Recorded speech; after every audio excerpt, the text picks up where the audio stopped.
if you talk to somebody and they're like, oh, AI, got it. Yep, nailed. They're lying.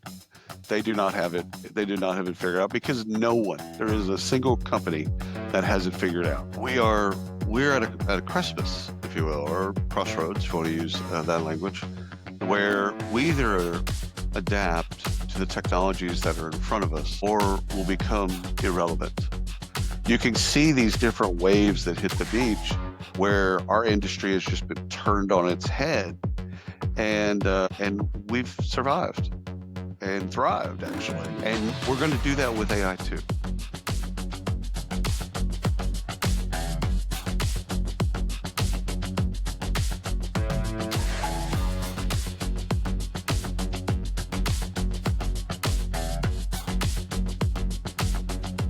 Hi, friends, and welcome to this episode of Now Hiring, the podcast about talent, staffing, and recruiting, brought to you by the good people at Ceipal. I'm your host, Andy Weiss, Chief Marketing Officer at Ceipal. In this bonus episode of Now Hiring, recorded recently at Ceipal Connect, we're joined by William Tincup from WRK Defined. And without further ado, let's join the action. Hi, everyone. Now it's my pleasure to introduce our opening keynote speaker, William Tincup, a true leader in the world of HR and talent acquisition. If you ask others to describe William, you'll hear words like influencer, podcaster, analyst, strategist, writer, speaker, consultant, and advisor, and they all be right. And as someone who's known William, I'd say, yeah, those words are pretty spot on. But at his core, William is a thought provocateur, someone who questions the status quo and challenges us to think differently about the future of work. For more than 20 years, he has studied every aspect of HR and recruiting, from practitioners shaping the industry to technology driving it forward. He's a prolific speaker, a trusted advisor, and the co-founder of Work Defined, a podcast network dedicated to exploring all things work-related, from hiring and onboarding to compensation and culture. We're honored to have him with us today as he dives into how we can turn economic challenges into opportunities through innovation. Please join me in welcoming William Tincup here on screen. Take it away, my man. Absolutely. So, wonderful introduction. Thank you, Steve. That was amazing. I usually hate introductions. I'm one of those people that I kind of hate hearing kind of things that I've done, people how they describe me. But it's nice, especially nice for the audience to kind of know a little bit about me. I have, as Steve said, I have studied HR and talent acquisition, all facets of talent acquisition, from an executive search to corporate recruiting, staff and RPO, MSP, everything. So I've studied both the practitioner part of it. It's important to know this, both the practitioners that do the job as well as the technology that reinforces the job. So that's my background, and that's where I'll be coming from. And so I just put in the chat, please ask questions. I've got 14, 15 slides that we're going to burn through. And really what I'm going to do is kind of piggyback some of what Samir said just a moment ago, where you take AI and humans coming together. That's your AI and human strategy versus AI and humans, knocking heads with one another. Because I think that the solution is coming together. It's actually augmentation, using the best of one and the best of the other. So,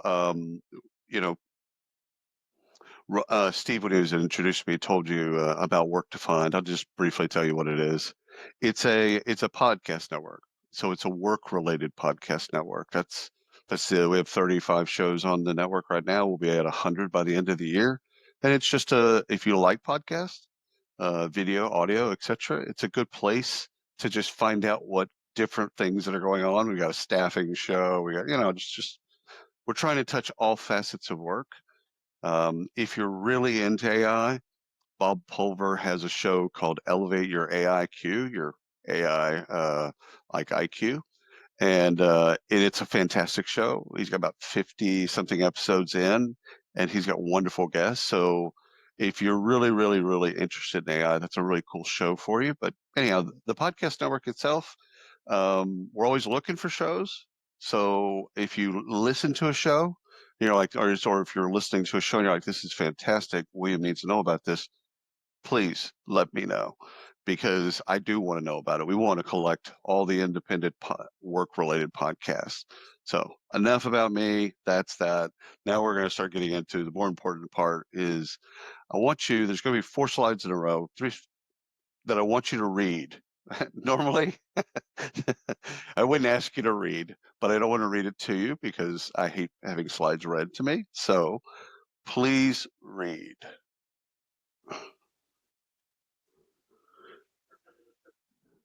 And as you're reading, first of all, I wrote this. So if it throws you off a little bit with some adult themes or languages, sorry in advance. Not safe for work. Probably should have put NSF on the slide. But this quote, as you read it, what I want you to understand about this quote is this is a quote that I was asked last week about. It was about agentic AI, but really it applies to all AI, AI, Gen AI, and agentic AI. It's it's it's adapt or die. I think people that kind of think like that.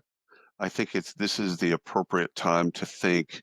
This is a moment where we're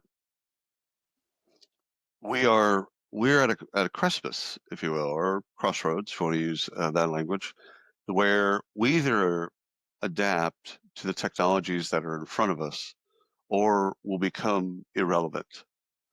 And like like I say in the quote, like the fax machine. I was talking to somebody last night about skills and about skills-based learning, skills-based hiring, etc. And like some skills decay. Like I haven't used a fax machine in 20 years, but there was a point in my life where I used the fax machine all day, not all day long, but most of the day. If you put a fax machine in front of me today, I literally, I'd have to go to YouTube to find out how to use it. So that was a technology at one point that was really important to us. And it still is important in some places and in some, industries, etc. But it's a skill that you don't need as much anymore. You need new skills. And that's really what this quote is trying to get at. So when I say destroy this quote, I really want you to destroy it because I want you to read it and then go, I don't agree with that. I don't agree with this. I don't agree with that, etc. Because that's going to get your mind right in terms of thinking about how you should be thinking about AI, agentic AI, and Gen AI. All right. Now, next quote, much shorter, much easier to read. I found this quote on a report that I read from Deloitte. This was a 2024 kind of an end of year AI report. They were looking backwards. It was in December. You can go on their website and find it. But one of the quotes in it really put things in perspective for me because I was still kind of rudderless trying to figure out like, okay, well, how long is this going to last? How long is this innovation that we're going through? How long do I have to deal with this wave? And this put it in proper context for me is it's a baseball reference, but you can use any type of reference where it's like, okay, we're in the first inning of a 1,000 inning game, and you can use cricket, you can you can use any rugby, you can use any sport that you like. But the point is, the innovation will outlive us. Like it'll still be innovating, and we'll be dead, and that's okay. I think that's okay to think like that. Like, okay, don't be overwhelmed, which I think happens a lot with practitioners that I talk to, is that they get overwhelmed and don't know where to start. And in business school, they used to call that analysis paralysis. And so you just go, we're going to do so much analysis that we don't end up making a decision. And we want to be able to make decisions. So if you become at one with this, like, okay, I don't have to figure it all out. I don't have to figure everything out. I need to figure one thing out. What works for me, what works for my company, what works for my team, etc. Now, next quote is even shorter. So this quote is actually attributed to Winston Churchill, but no one can find it in any of his writings or anywhere. But this is obviously a quote about World War II. and so the only attribution that people can find is Rahm Emanuel. And so that's why I put both their names on it. And this is, like the pandemic. As we went through the pandemic, we were all in crisis mode. We were all just trying to figure things out in a new way of business, etc. And we were in a crisis. Okay, what could you do during a crisis? Well, you can hunker down and hope, or you can start to think about, okay, how does the company innovate? How do we use this to our benefit? Yes, it's scary. Yes, we don't know what's going to happen next, etc. But we can use this crisis for good. And I think that, well, whoever said it, it really doesn't matter, y'all. Whoever said it, the thought behind it is what is brilliant. It's it's so easy to be overwhelmed with the crisis, and take the crisis that we're going through right now, economics, inflation. Uh, it's crazy. The cost of eggs here in America, it's insane. Like, you go buy the eggs in the grocery department, and you look at eggs, you're like, really? Huh? That's crazy, and it is crazy. So we are in a crisis, an economic crisis. We've been in and out of this economic crisis for a couple of years. Well, how it relates to you is, again, is this a time to think about redoing process? Think about or organizing your team around new things? Is it a time to look at different technologies? Absolutely. It's not as busy. So this is a perfect time, because when you're busy, it's like Michael Dell said, changing the tire when the car's going. It's that's what busy is. Like, if you're going 100 miles an hour, it's hard to change the tire. Right now, we're not going 100. No organization is going, well, very few organizations are going 100 miles an hour. So let's get to why we're here. So why I wanted to do the quotes first instead of getting into them now is I wanted to kind of get your mind around, okay, AI is here. Okay, great. How do we then think about how our interaction, like Samir said, how do we think about us together, not us versus? So this is the session description. First of all, thank you for being here. Forgot to mention that. I should have mentioned that at the beginning. My bad. I appreciate you being here, and I know that you care. And I can say that easily because you're here. You could easily not be here. You got plenty of things to do. You got plenty of things to distract you. You got plenty of things going on in your life. You could easily not be here. So the fact that you're here, or the fact that you'll listen to the recording, etc., it means you care. People that don't care don't show up for things like this. So thank you. Hey everyone, I hope you're enjoying this episode.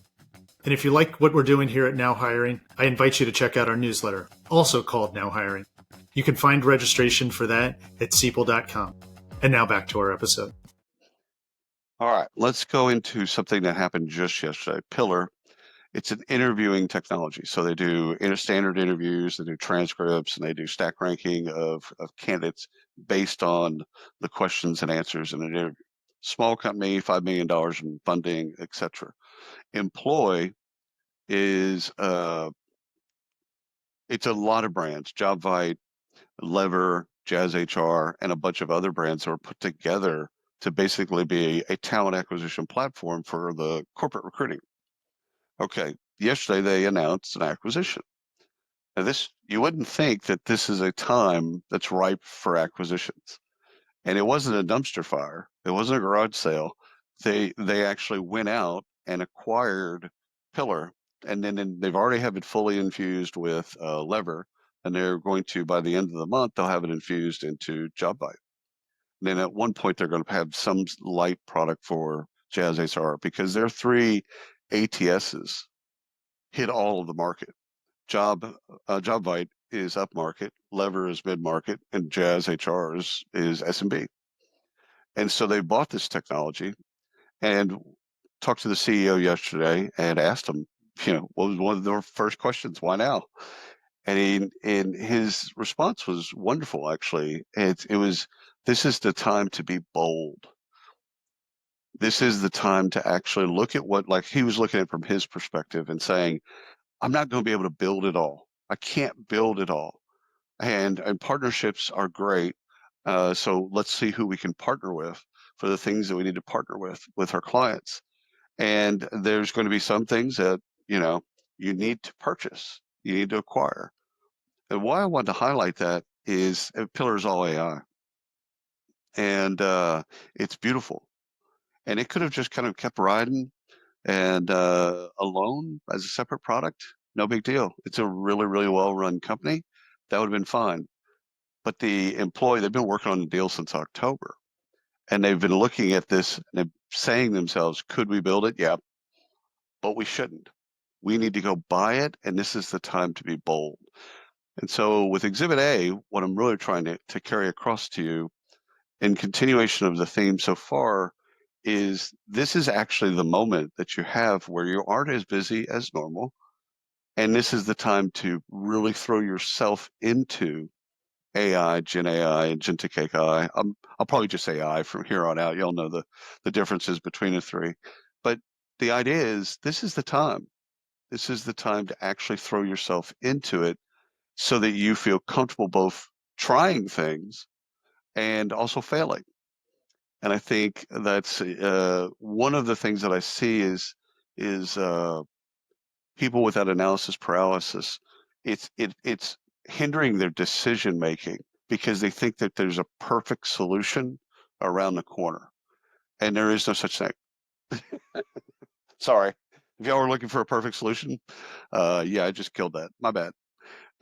There is no such thing. That's again, we've been through several changes in eight work tech, if you want to say. We was on-prem to SaaS. We dealt with it, we worked through it, we threw ourselves into it, got it. Then responsive design or mobile. Okay, yep, we threw ourselves into it, we learned it, we did it. Social, okay.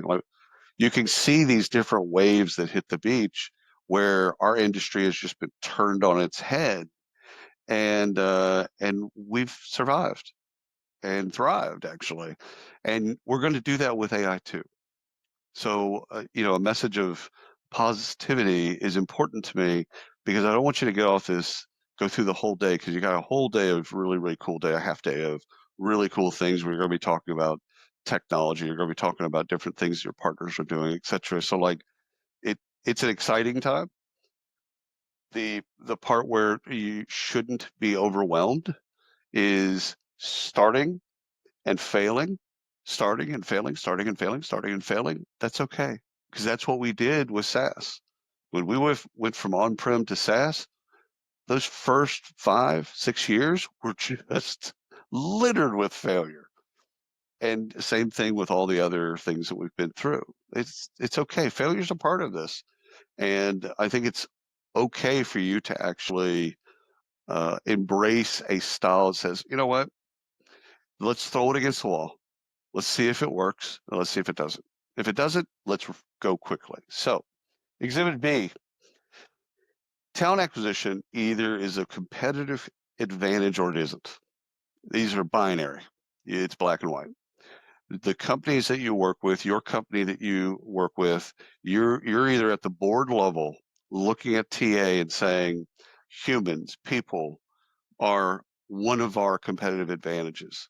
You're either having that conversation or you're not. I believe in a world where it is, if done well, it is a competitive advantage. It can be a barrier to entry if done well. And so I think you should, so I'm not going to be impartial here.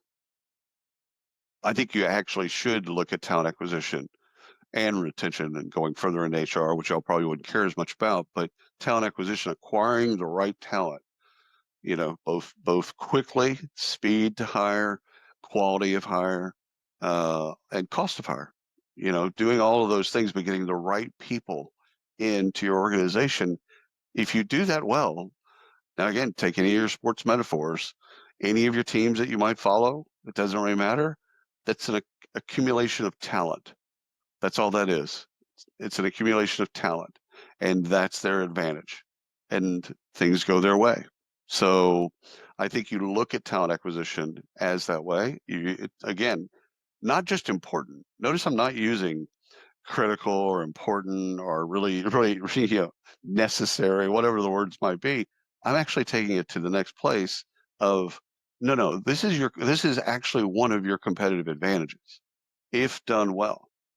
So that's yet another thing that I want you to kind of realize that, hey, we're in a time crisis. Okay, got it. New technology, innovation wave that, we're probably terrified about. And oh, by the way, Williams then saying talent acquisition is either a competitive advantage or it isn't, because it's true. You should build around that. You should actually make that a part of your corporate strategy. Is the accumulation of talent. That is actually how we win. That's how we win anything. And in this case, it's what we do for our corporations. All right, Exhibit C. This will help for those of you that are over the age of, let's say, 35, maybe 30. The internet, when it first started, I actually do capitalize the internet because at that time it was the internet. We wouldn't obviously call it that now. But in 97, it became mass marketed. And again, at that time, you had a bunch of people looking at it like it was a novelty. Like, oh well, yeah, that's cute, that's nice, don't care. And you had a bunch of people that jumped in very early and started to basically change their entire businesses, change their strategies around the internet. So that was a long time ago, galaxy far, far away, 25 years ago ish. What can we learn from that? When all of our businesses changed, like pre-internet, all of our businesses were a certain way. We marketed a certain way, we sold a certain way, town acquisition was a certain way. If you did staffing back then, you had you had a Rolodex, a term that Gen Z might not understand, but yeah, you had Rolodex. You had these printouts, the dot matrix printouts of all the list of people. I worked in staffing back then, and you had a list. You called people, and you're hiring. What are you hiring for? Great. Can I fill that? Okay, here's what it costs. Great. Let me fax you a document. sign that. I'll put candidates in front of you. That was the bit. Can you imagine doing that today? No, of course not. You wouldn't do that today. But the lessons that of the internet, the early internet, I'd say probably all the way to '04. I think those are great lessons to go back and look at, like technologies that came to market a little too soon and they weren't ready. They weren't fully baked. Like video. I remember talking to a video company in 2003, and it was gorgeous. It was here in Dallas, and I should probably note I'm in Arlington, Texas. So in Dallas, I talked to this video company, and man, their stuff was so great, but the bandwidth wasn't high enough. We didn't have enough bandwidth to actually use video in the way that they wanted. So 2004, not a good idea. 5 years later, it's a great idea. We have enough bandwidth. So you'll see that with AI too. You'll see some things and you should poke a stick at that and go, is this video in 2003 that's going to be over the internet? Is this something that's too early? Or is it something that fits me right now? And I think that there should be lessons in history specifically for us that went through the internet coming to market and internet coming of age. And the internet continues to go on. So there's more lessons to learn. It's not like we stopped. However, the early internet, I think, is really fun to look at as it relates to AI. And again, we've been working on AI for, a long time, some 60 years. So it's not like AI is new. It's new to us. It's Gen AI, new to us. Agentic AI, new to us. It's not new. Neither was the internet. People were working on the internet, message boards in particular, for 20 years. So it wasn't new. It was just new to us. And it's like consumption. How do we deal with this? What do we do with the internet? How do we sell? How do we market ourselves? What do we do?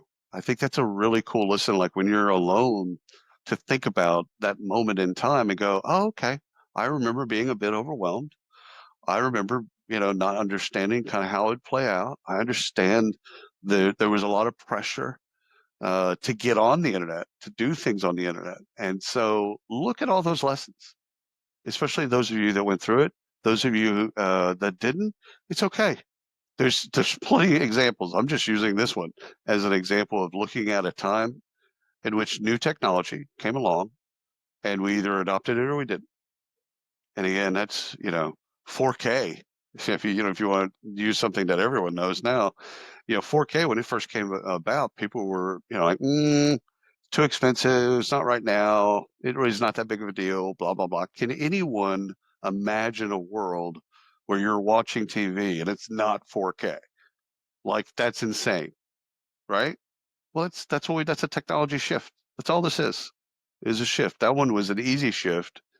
And then we'll move to 8K and 16K, 32K, and all that. Like it isn't going to stop. The world doesn't stop just because we're uncomfortable. We have to become comfortable with what the world is throwing at us. So Exhibit D, strong opinions held loosely. This is important.